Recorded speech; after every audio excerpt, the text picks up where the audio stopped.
How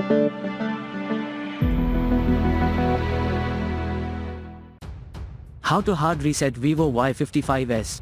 Step 1. In the first step, switch off the mobile by pressing the power button for a couple of seconds. Step 2. Then hold down volume down and power keys for a few seconds. Step 3.